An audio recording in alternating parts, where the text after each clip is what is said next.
Hello বন্ধুরা, ভারতবর্ষের প্রথম সূর্যের আলো বা অরুণের আলো যে প্রদেশে পড়ে সেই অরুণাচল প্রদেশের পথে আমরা চলেছি। অরুণাচল প্রদেশের প্রধান আকর্ষণ তাওয়াং যাওয়ার পথে দিরাংয়ে আমরা 2 নাইট স্টে করেছিলাম।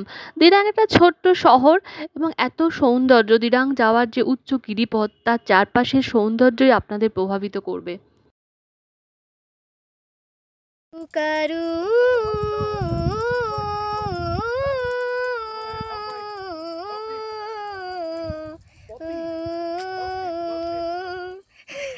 ঐশানিয়া নিজেকে ধরে রাখতে পারছিল না, ও তো গান গাইতেই থাকছিল, গাইতেই থাকছিল। আর রাস্তার কুকুরগুলো এরকম কিউট হয়। আমরা এখন দিরাং থেকে 28 কিলোমিটার দূরে মান্দালা টপে এসেছি।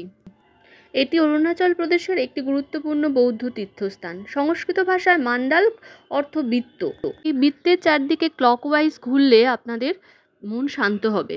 108টি মানি বা 108 মানে নামেও পরিচিত এটি। 108টি বৌদ্ধ স্তূপের বৃত্তাকার বিন্যাস এটি। প্রতিটি স্তূপের গায়ে ওম বাণী পদ্মে ওম মন্ত্রটি খোদাই করা আছে। ধর্মীয় গুরুত্বের পাশাপাশি এটি পূর্ব হিমালয়ের মনোরম দৃশ্য এবং পাখি দেখার জন্যও গুরুত্বপূর্ণ। খুব সুন্দর কালারফুল একটা বৌদ্ধ স্তূপ। এই বুদ্ধ মূর্তিটি আমাদের খুবই ভালো লেগেছে এবং কিছু ছবিও তুলে নিয়েছি আমরা। স্থানটি স্থানীয় লোকেরা তৈরি করেছিল। প্রতিটি পরিবার 108টি স্তূপের মধ্যে একটিতে অবদান রেখেছিল, যা এটিকে তাদের ভাগ করা বিশ্বাস এবং সাম্প্রদায়িক বন্ধনের প্রমাণ করে। এই কমপ্লেক্সের কেন্দ্রে বুদ্ধের একটি 22 ফুট লম্বা তামার মূর্তি অবস্থিত। 10,000 ফুট উচ্চতায় এই স্থানটি যখন পৌঁছবেন, গাড়ি থেকে নামার সময় জ্যাকেটটি নিতে ভুলবেন না, নাহলে আবার আপনাদের নামতে হবে। দিরাঙে তো ঠান্ডা বিশেষ নেই, কিন্তু যখনই আমরা 1 ঘন্টা পথ অতিক্রম করে এই মান্দালা টপে পৌঁছালাম, প্রচণ্ড ঠান্ডা হাওয়া বইছিল। সব থেকে বড় কথা, এই 5 দিনের অরুণাচল সফরে আমরা একদিনও মেঘলা আবহাওয়া বা বৃষ্টি পাইনি। 2011-র জনসংখ্যা অনুযায়ী এখানে লোক বসতি ছিল 3,750। এখন একটু বেড়ে হয়তো 5,000-6,000 হবে, কিন্তু এখানের মাথাপিছু আয় বেশ ভালো এবং প্রতিটা মানুষকেই গাড়ি রাখতে হবে, নাহলে সে চলাফেরা করতে পারবে না। দিরাঙে হোটেল স্নো লায়নে আমরা দুরাচ্ছিলাম। এটি মেন বাজারের খুব কাছেই ছিল। রুম হিটারের জন্য আলাদা কোনো প্রাইস নেয়নি এবং কুকের রান্না ছিল দুর্দান্ত। আমি আমার নতুন কেনা সেলফি স্টিক দিয়ে একটু পুরোটা ঘোরানোর চেষ্টা করলাম। নতুন তো, খুব ভালো হয়নি ছবিটা, তাও চেষ্টা করলাম। এটি ব্লগে আমার প্রথম ভয়েস। এটা ঐশানীর চ্যানেল এবং ঐশানী এখন ভীষণ ব্যস্ত, সামনে পরীক্ষা, তাই বাধ্য হয়ে আমাকেই ভয়েস দিতে হলো। মান্দালা টপ থেকে এবার আমরা নিচের দিকে নামতে গেলাম। গন্তব্য হচ্ছে শাংতি ভ্যালি। দিরাং থেকে প্রায় 14 কিলোমিটার দূরে এটি। এখানে রয়েছে নির্জন বন, দ্রুত প্রবাহমান নদী এবং প্রকৃতি প্রেমী ও অ্যাডভেঞ্চার সন্ধানকারীদের জন্য এটি একটি আদর্শ স্থান। গিয়েই আমরা দেখলাম নদীর পাশে বেশ কিছু লোক আগুন জ্বালিয়ে কাবাব বানানো শুরু করে দিয়েছে, চিকেনের কাবাব। তো সুন্দর একটা স্থান, মিনি কাশ্মীরের মতো লাগছিল। আর এখানে গান গাইবো না মন খুলে সেটা আবার হয়? আমরা তো সবাই গলা ছেড়ে গান গাইতে লাগলাম। ঐশানী নদীতে যেতে গিয়ে জুতোটাই ভিজিয়ে ফেললো। নদীতে নেমে লাফালাফি ঝম্পঝাম্পি মোটামুটি 1-1.5 ঘন্টা এমনিই কেটে যায়।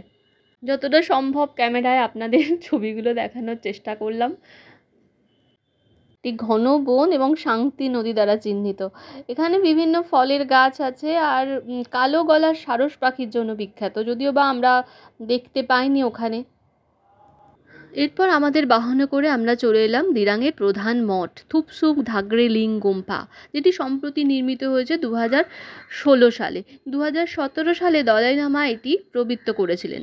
এটি তিব্বতী বৌদ্ধ ধর্মের জন্য একটি মঠ এবং একটি শিক্ষা প্রতিষ্ঠান হিসেবে কাজ করে, যার নাম বুদ্ধের বক্তৃতার বিকাশের স্থান। অরুণাচল প্রদেশের মতো অঞ্চলের কিছু পুরনো মঠের মতো এটি নির্দিষ্ট আধুনিক মঠের জন্য কোনো গভীর ঐতিহাসিক সময়সীমা নেই। মোনাস্ট্রিটা আমার বেস্ট লেগেছে। ছোটোর মোনাস্ট্রি কিন্তু খুব সুন্দর, কালারফুল, খুব উজ্জ্বল, প্রাণবন্ত।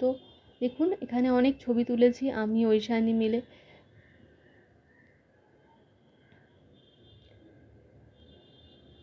ভালো লাগার জন্য এখানে আমরা 2বার গেছি। এটা দিনের বেলার আপনার দিরাং মনাস্ট্রি। ভিতরে দেখুন কারুকার্য এত সুন্দর, খুব সুন্দর মেনটেন করে, নাহলে এত কালারফুল থাকা সম্ভব নয়। আর আমি বেশ কিছু জায়গায় দেখছিলাম রং করছে।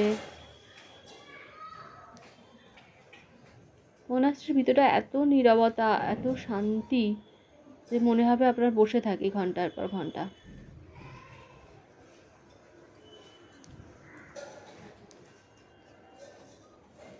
তবে এই স্থানগুলোয় বসার কোনো অনুমতি নেই সাধারণ মানুষের। প্রতিটি মোনাস্ট্রিতে বুদ্ধের মূর্তির নিচে দলাই লামার ছবি আছে।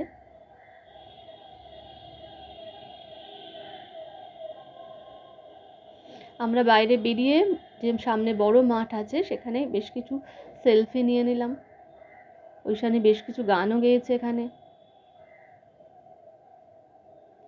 খুব ভালো, চারপাশের সৌন্দর্য এত সুন্দর, না গেলে আপনি ঠিক ফিল করতে পারবেন না। যতটা সম্ভব ক্যামেরায় আমি তুলেছি।